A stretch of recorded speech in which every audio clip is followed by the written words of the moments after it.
Amazing.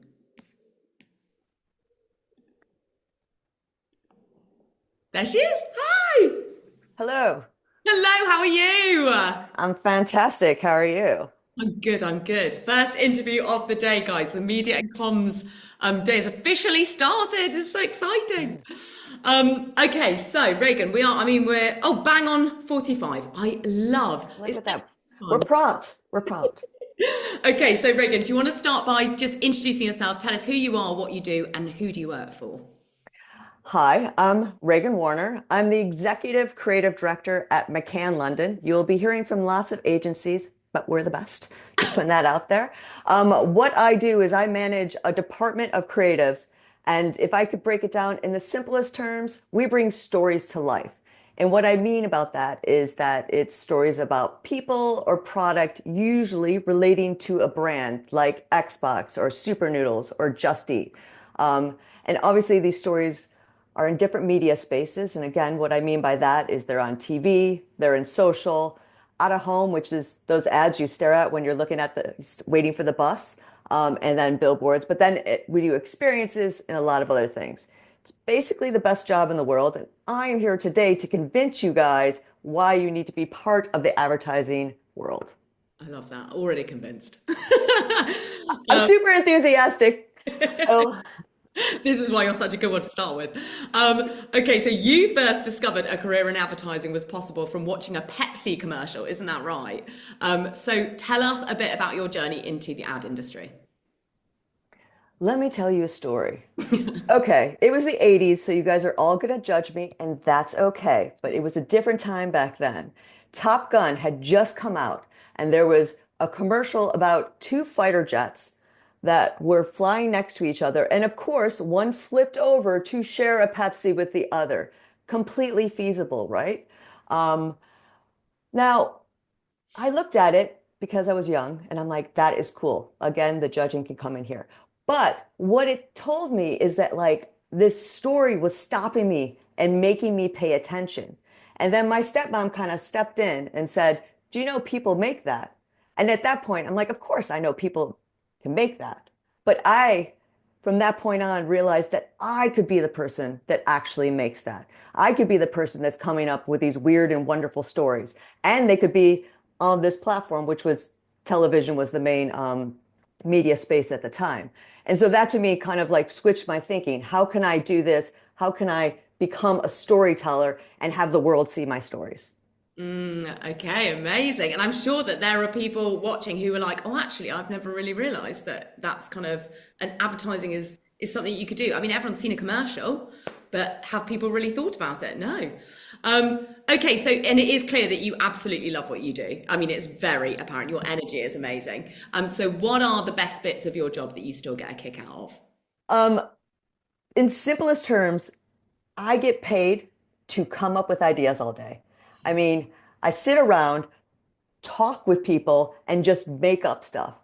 And then I get to work with the best people in the world to bring those stories to life. So I get to work with directors, I get to work with photographers, producers, and sometimes I get to work with superstars like Lotto, Bugsy Malone, Cristiano Ronaldo, Neymar. That's just a few of the people that I've gotten to meet like just because I happen to put them in a spot. Also, just so you know, as a creative, you always start with a palm tree. So you can go to an amazing place that has a palm tree in a beach and someone else will pay for that. I've gotten to travel the world. I've got to eat amazing things whilst making something that I came up with in my head, all on someone else's dollar. And that's not bad I'm a kid from Detroit. And so like being able to travel the world and meet all these amazing talents, and being able to kind of create stories and have them, your friends and your family are watching. And I'm like, oh my gosh, I made that. And that's one of the best things is when you're kind of walking around and you're stopped and you're like, I did that. And if you can have that kind of that pride that you're sharing with the world, I think that's when you know that a job is awesome and this is the job to do. Well, I think if anyone was on the fence about how cool your job is before, then you've absolutely put them on the right side of that. I mean, what a load of perks. That's absolutely incredible. And you do really want to encourage creative thinkers and mavericks as well to explore careers in Adland because it really is open to everyone, isn't it? So tell us why you think Adland is the best space for someone that thinks differently. Well, I guess like when you think about yourself, are you constantly coming up with stories in your head? Are you looking around and you're constantly curious? Are you stopping and looking at something because it inspires you in some way? And I think a lot of people are, but they just think that maybe advertising or that's not for them because they just don't know it exists. And we are looking for the curious, the people who want to tell those stories, the people who are like, when you're with your friends, the people that everybody's listening to, because they're the ones that are putting on the show. By the way, we also love those introverts, those ones that kind of like, are seeing the world from a different perspective. In the land of advertising, I don't want the same type of person. I want different backgrounds and people from all over that have had different experiences because my internet is not like your internet. And I want to make sure I'm not telling the same story. Like, obviously, I live in London, so I know London really well. But my experience in my life is different than someone who lives in the north or someone who lives in the south, to be fair. And I want to make sure that we're telling all those stories as opposed to just one type of person. So, are you different? Do you have a story to tell? Those are the kind of people I'm constantly looking for. Those curious people that just want to make.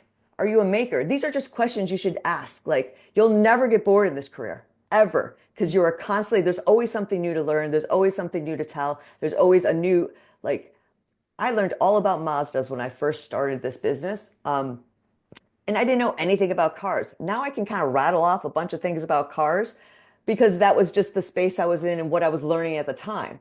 And I'd like, if you're, again, curious and you want to know about different things and then talk about them, this is the place for you. I love that. And I do feel like actually young people, because of their kind of affinity for being digital natives, they are always exposed to new things that they didn't really know about. And they kind of deep dive a lot on social media, investigating something that they're really interested Yeah. in a way that other generations don't really do because we didn't have that kind of encyclopedia of knowledge on a phone like when we were growing up. And you did mention in our conversation last week that Gen Z do have so many skills like that already that they might not recognize as so useful for advertising. So tell us about that. Like what other skills, like a natural curiosity, digital natives, what other skills do they have that they might not be able to recognize but would be really useful for ad? To break it down, like you are the next generation that we are actually trying to market to. And I know that sounds like, selling our soul to the creative devil that like, always trying to get you buy things. It's not about that. But you're the next generation that's coming up. Now you have a secret power. You speak the language of this generation because you're living it and you're part of it right now. You speak the language of TikTok. You speak the language of Snap. I can only mimic it because I'm slightly older. Instagram is my platform because I started right when it started and I became an influencer on Instagram. So I speak that language very, like, that's my native place. But new platforms are where you thrive. And I want to make sure that I have people that come into it differently and speak that language. And again, as I said previously, your internet is different than my internet. And I want to speak in your internet. And the amount of I know there's doom scrolling and stuff like that, but the amount of ingesting that you guys do and how the hooks that get you into a story as opposed to the ones that work for me, which is basically cats and mom stuff. I need to know what hooks you in. What's that thing that makes you stop the scroll and makes you, we say that we're fragmented in our space and that we don't spend time on things. But I also know that your generation will binge a whole series. And that's spending a lot of time because it interested you and it brought you in. I need to know what makes you tick. And so that's your superpower. You don't even have to do anything. You just have to be you and tell me all the things that make up, you know, your moment and what captures your attention. So I think you have more power than you know. And if you come in and you're curious on how you can bring that to life, you've got the golden ticket. Again, McCann London advertising. No, it is so true. And that is the kind of thing that you really can make shine in, like an interview, for example. Identifying those natural skills that will set you apart from everyone else who hasn't identified them as well. So it's very important. We've got loads of questions coming in as well. So guys, keep asking questions. We will be sending these all over to Regan afterwards so that she can answer them in a non-rushed way. Okay. And so if you were hiring someone watching now, what would they need to demonstrate in terms of soft skills? Because this is something that is so important. There's obviously the hard skills like tech and stuff like that, you know, things that you can really put a finger on, tangible things. But then the other stuff like confidence, eagerness to learn. You've mentioned a couple of them already. What are the soft skills that you look for? Yeah, I'm going to break this up into two parts because soft skills are important, but I'm going to pause and come back to that in a second. Let's talk about some hard skills. You guys are learning skills right now that is just native to you. You're on CapCut, you're cutting videos, hopefully you're exploring AI and you're playing with Midjourney and you're playing with Runway. And all those things are ways to tell your stories. And those are technically hard skills. Just keep doing that. Anytime a new app comes out and you're curious about it, just go in deep, dive, be curious, learn how to work it, learn how to work the algorithms on platforms, because you'll be doing that inherently. So it's not like it's real work, by the way, because you're playing right now. And technically that's what my job is just playing with stories. But let's talk about some soft skills.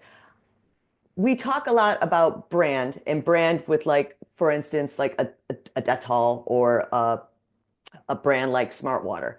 But what's your personal brand? How do you want to come across? What's your story? And I don't mean your life story of, like, I grew up here, though that is important because I don't want everybody to be from the same spot. Like, I grew up in Detroit.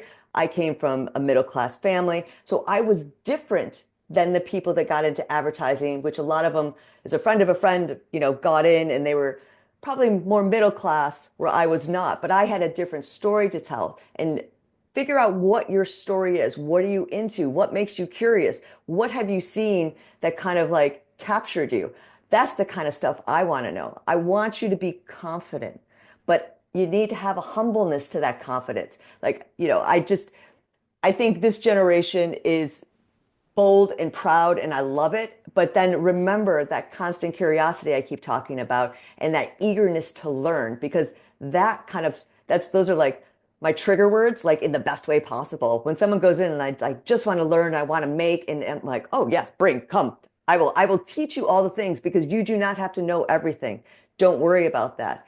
I actually hire a lot of people who haven't gone to ad school, that don't have the typical path because they haven't been molded into like what advertising is supposed to be. They're coming at it in a raw storytelling way. And that to me is something that's super interesting because now all of a sudden I have a new type of storyteller coming in. And so don't ever think just because you're not doing it the way you're supposed to be doing it, that it's wrong, because you actually have more power than you think. That's actually a really nice segue because we have actually already had so many questions, but a couple of them are actually about university. I think there's a lot of people watching who clearly do have a bit of anxiety about not going to university. If I don't have a degree in advertising, like, does that kind of give me, I guess, does that put me on a lower footing? So just to confirm, as you just said, that is... It does not. It does not. There are different ways to get into advertising. There is ad school. I went to art school. I couldn't afford it. I got a scholarship. I worked to get it. And that was my path. There are people who go to ad school, which is usually a 2-year communication. That's one way to get in. There are people who come in through a creative apprentice. I have 2 creative apprentices who have no ad training at all, fresh off the block. They just told stories interestedly on their socials. And we're teaching them everything they need to know. And then there's, knowing people and getting in. There is many paths to go into this career. There is no one right way. All you have to be is curious and show me that you're a maker. You're bringing your stories to life. And that's how it's done. Absolutely. And just for those people who are watching, who aren't planning on going to uni, if you were going to build up some sort of portfolio, how would you say that they should go about that without, I guess, getting traditional training? So usually I look at people's books, we call them, and there'll be like drawings of print ads or something like that, like a billboard or something that they've just drawn up of an idea that they like. They're like, ooh. And you could do that every single day, by the way, which you should be practicing that. Like, go around your house, look at products, go, how would I talk about that product to any audience you want? Or see an ad on TV and go, how would I make that different? How would I tell that story as opposed to how they told that story? So that's one way to do it. You just draw it up. I see a lot of books that have social reels in it, just reels they've made. And I'm like, that to me is, that's advertising. They might be advertising themselves per se right now, but I'm just looking at how they're storytelling. And then there's, I have people that have gone out and shot stuff. Like, they have friends who are trying to be directors of some sort and they've like shot like little films. It doesn't matter. I'm looking for the thinking. It's not the execution. I will teach you the execution. Amazing. And what a note to end on. Thank you so much, Regan. That was a wonderful start to the Media and Comms Day. So I'm so grateful for you bringing your knowledge, expertise, and the energy. Love it. Well, thank you guys. Remember, McCann London, we want you. McCann London.